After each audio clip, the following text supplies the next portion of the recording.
মাত্র 2500 টাকায় কি পাহাড় আর সমুদ্র একসাথে ঘোরা সম্ভব? তাও আবার 2 দিনের ট্যুরে। আরে হ্যাঁ, সত্যি সম্ভব। এমনই এক জায়গা রয়েছে কলকাতা থেকে মাত্র 3 ঘন্টা দূরত্বে, তাও আবার ভিন রাজ্যে। এখানে আপনি ফাঁকাহীন সমুদ্রে নিজের ইচ্ছা মতো করে ঘুরতে পারবেন। তার সঙ্গেই রয়েছে দারুণ দারুণ আইটেমের খাওয়া দাওয়া। আর দ্বিতীয় দিনের পঞ্চলিঙ্গেশ্বর ট্রেকিং এর সঙ্গেই আরো অনেক অনেক সাইট সিন দেখতেও পারবেন।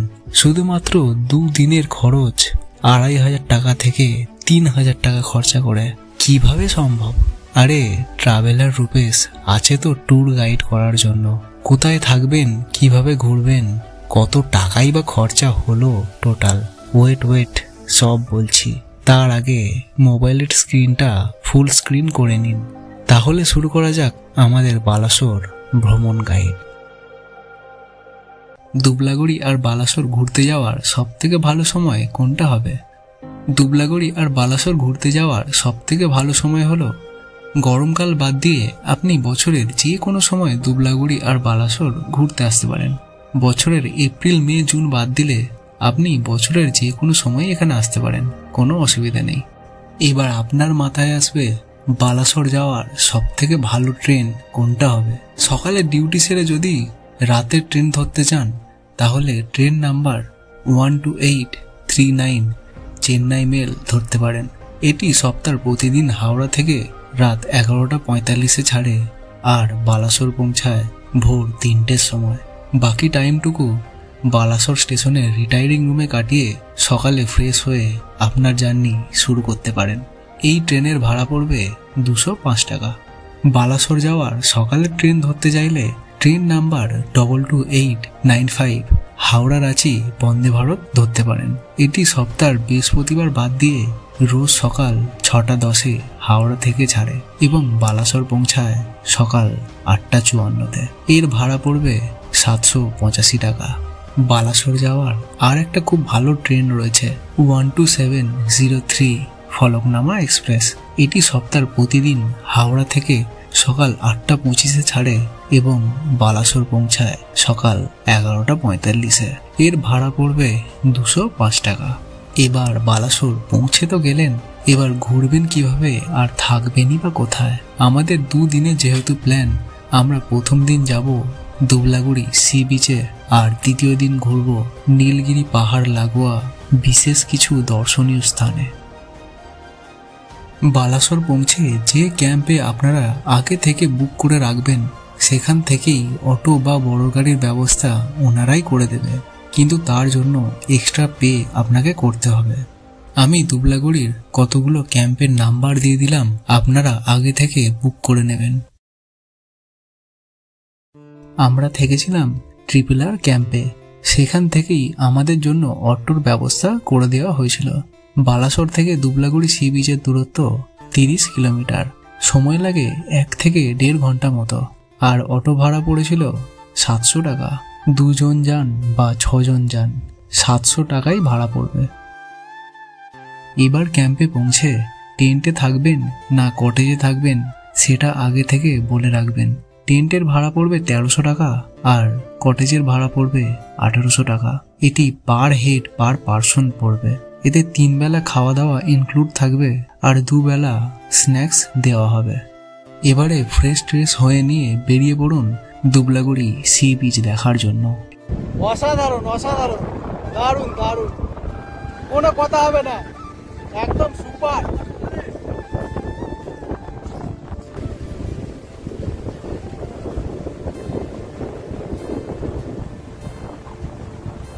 এই সুন্দর পরিবেশে ঘন্টাখানেক সময় কাটিয়ে ক্যাম্পে এসে লাঞ্চ করে নিন।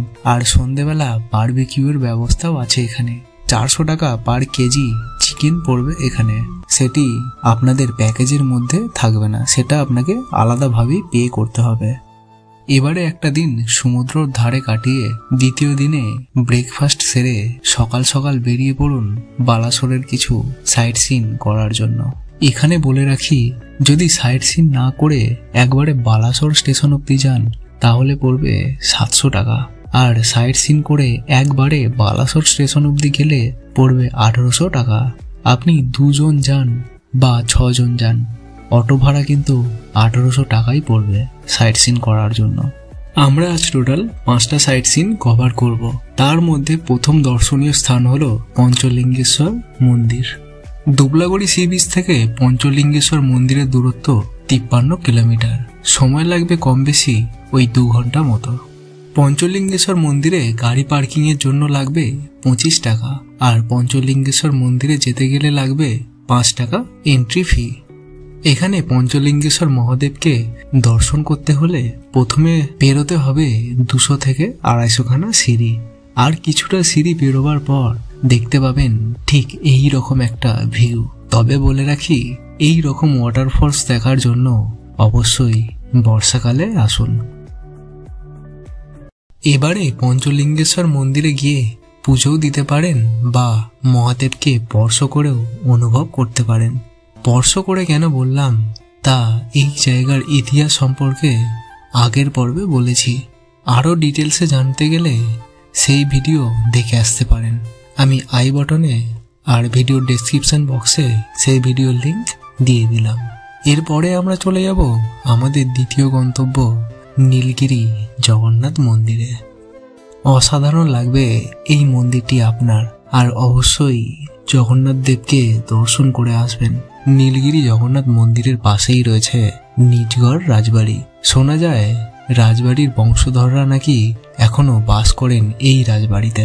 নীলগিরি জগন্নাথ মন্দিরে আসলে নিজগড় রাজবাড়ি দেখতে কিন্তু ভুলবেন না। এরপরে চলে যাব ব্লু লেক দেখার জন্য। সময়ের কারণে আর ট্রেনের টাইমিং এর জন্য আমরা ব্লু লেক দেখতে মিস করে যাই। আপনি কিন্তু কোনোভাবেই মিস করবেন না।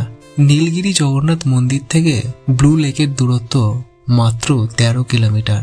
পাহাড়ে ঘেরা এই লেক, ব্লু কালারের জল, তাই এই জায়গার নাম ব্লু লেক। অবশ্যই রেকমেন্ড রইল, মিস করবেন না বালাসোর আসলে।